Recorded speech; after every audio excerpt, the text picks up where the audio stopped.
Hey, everybody out there in Bristol. It is your friends over here in the United States. We're so sorry we couldn't be with you, but for obvious reasons, we had to keep ourselves safe and you guys safe.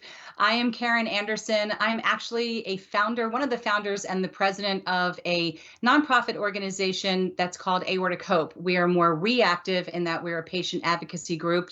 And I am also with the organization Think Aorta US. And with me today is Dr. Ben Youdelman. He is one of my coworkers, per se, in the organization. And we're so excited to share with you information about how we've evolved here in a very short period of time and what we're doing in the United States. And hopefully it'll give you guys some ideas on what you can take back in your countries as well. Again, I'm really sorry we couldn't be with you this year. But so for us, we began as three small organizations, or not even small, but three separate organizations that came together as one group to kind of spread the message of this campaign and this initiative across the United States. And we started off very similarly to what the UK and Ireland did, is we had our poster, which we tweaked and nuanced a little bit to fit the needs of the United States. And we went right after some endorsements. And we had the big three here: the Society of Thoracic Surgeons, Society of Vascular Surgeons, and the American College of Emergency Physicians, as well as some other regional organizations joined on. And our goal was really to reach as many medical professionals in the emergency world as possible by sending out our posters. And we were effective in this campaign, and then we decided to make this even broader. The next step for us after the poster campaign was obviously to create something that was far-reaching. So we created thinkaorta.us, and this is our website, which you're seeing here, which begins with obviously the bold words, the bold messaging. It's very simple, extremely effective. We also then offer an opportunity for people to download the poster themselves and print them off, to pick up some swag, which I'll go into in just a second. And there's also a screensaver that individuals can put on their computers. At the bottom of our page, we have all of our posts that we put up on Facebook.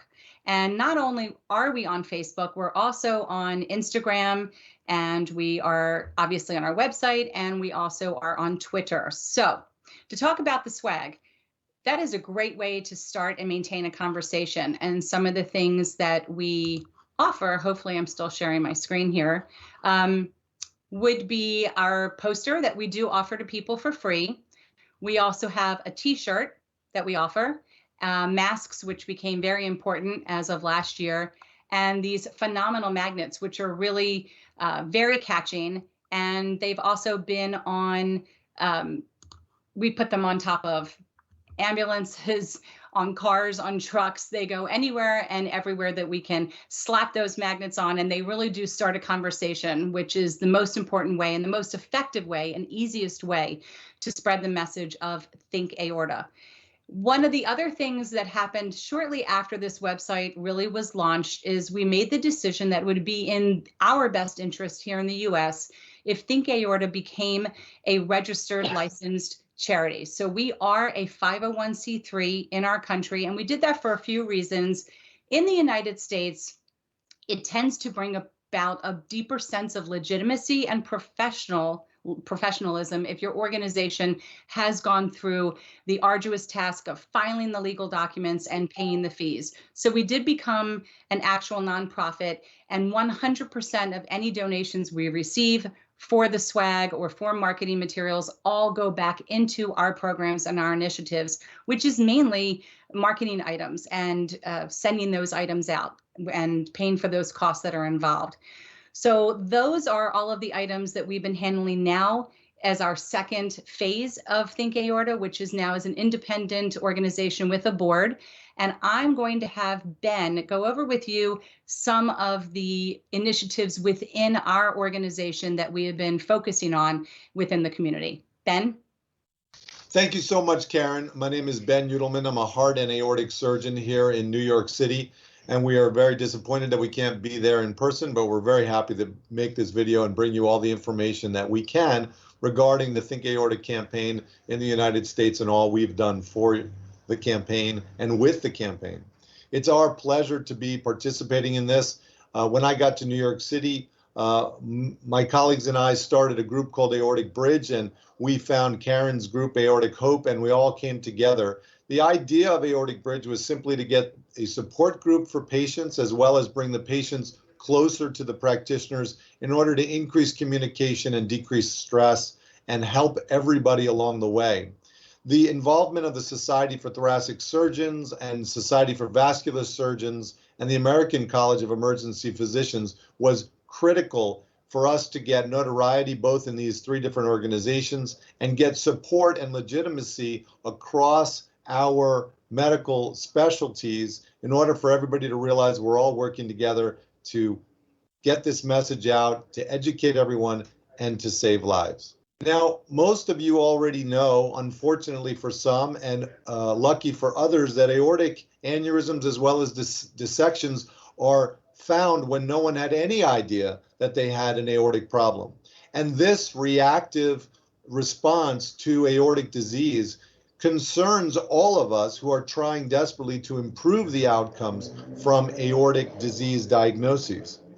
What we have basically realized is that over the last 30 years, that many of the things that I was taught in medical school are not entirely truthful. And that is that aortic disease is as a result of some degree of connective tissue disorder, some of which we know and have great notoriety, and others we haven't even discovered yet.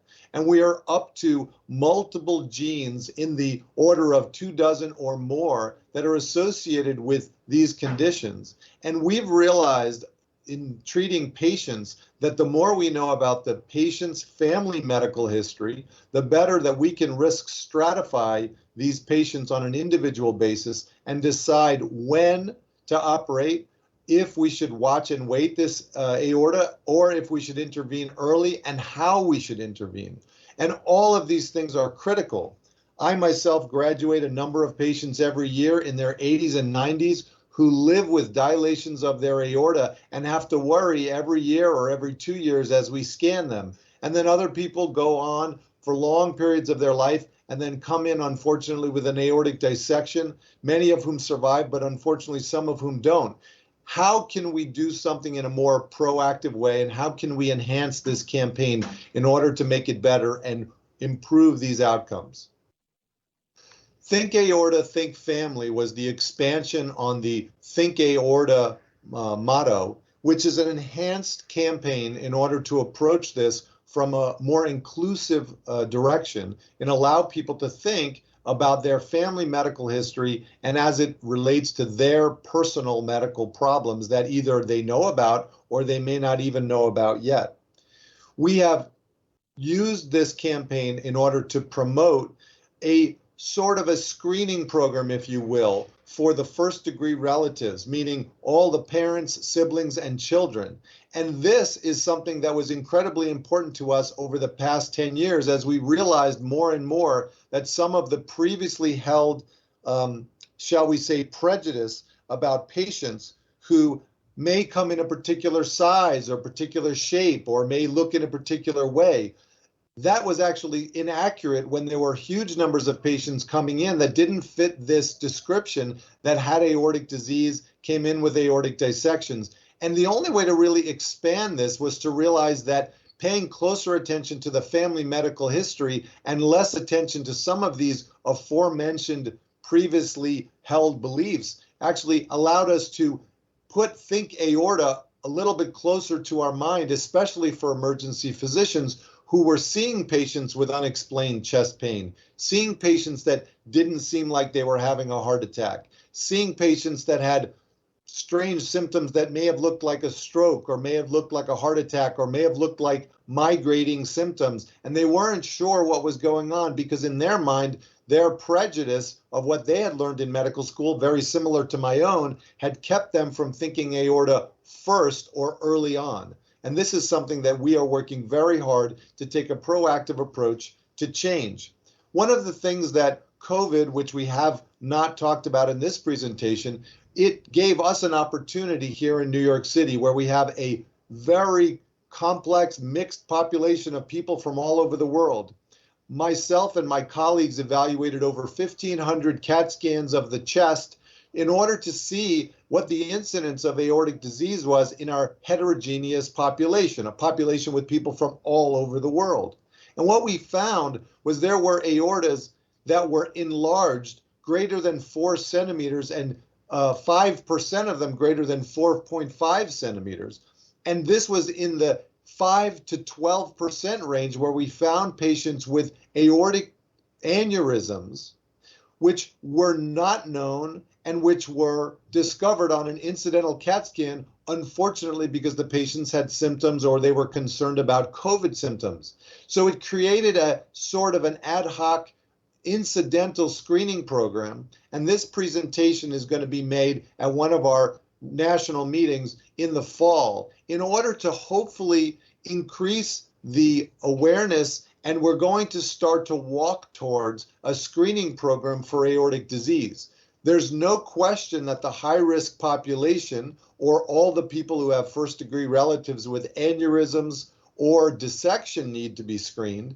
But our question really is, what can we do proactively as part of our campaign to increase awareness, to maybe think about a screening program for everyone, in keeping with the screening programs for lung cancer, the screening programs for breast cancer, the screening programs for colon cancer, the screening programs for heart disease. We all know that dissection and aortic disease is one of the 5 big inherited diseases. We've got diabetes, we've got stroke, we've got cancer, we've got heart disease, and we have aortic disease. And all of these things should be thought about when you're thinking about your family medical history. We're focusing on Think Aorta, Think Family, but in reality, we actually are promoting all of these family medical histories. And that is the true goal of the proactive part of our campaign. And thank you so much for allowing us to be here again. Before I send this back to Carin to announce our next step in our campaign, I must tell you that Carin Andersen is one of the most accomplished and dynamic women I've ever had the pleasure of working with in this type of setting, with the exception of my wife, which I have to say. But Carin is an aortic dissection survivor, among other things, and she has been a force to be reckoned with in the United States with this campaign. And I am so blessed to be able to work with her, and just am very appreciative that she tolerates my presence and allows me to be part of this campaign. So ladies and gentlemen, the president of the Think Aorta US campaign, Carin Andersen, who's going to tell you about our Think Aortic Center postcard campaign. I'm back. I don't even know what kind of comeback to that, Ben, other than to say thank you so much. The feeling is very much mutual, and we're just having this love fest here in the US. But back to business. We are very excited to share with you what our newest initiative is with Think Aorta US, and that is our Think Aortic Center postcard campaign. And what you see here is the front of the postcard, which is very bold, simply stated, but extremely effective, high gloss, Think Aorta.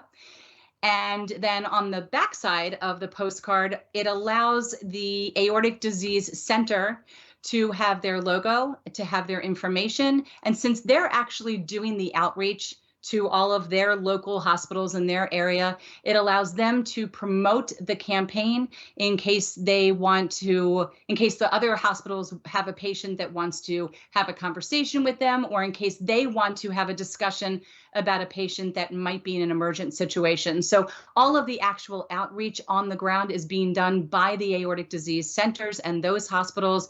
We are simply providing the control over the branding and providing them with the final product. So we are beta testing this right now. We're very excited to see how this is going to play out. We feel very confident that this is the next step we need to undertake, especially while we are in, I don't know, what wave are we in now, Ben? 3, 4, going into 5 of COVID, and we find ourselves rightfully so limited as far as how much contact we can have. So that is where we're at. And of course, our fingers are crossed that we might have an opportunity to be with you next year, doing this face-to-face and having a chance to network and find out a lot more about what it is that you guys are all doing. But in the meantime, we hope to see all of you at our global meetup that will be happening on September 19th. I'm sure Gareth and the team will be discussing all of this with you, and we will be there, and we look forward to it. So from all of us here at Think Aorta US, Ben, everybody, we would just like to say thank you so much, and we do look forward to meeting with you in the future. Take care. I think we should end our presentation with the picture you sent me today. No, don't you dare. Jazz hands.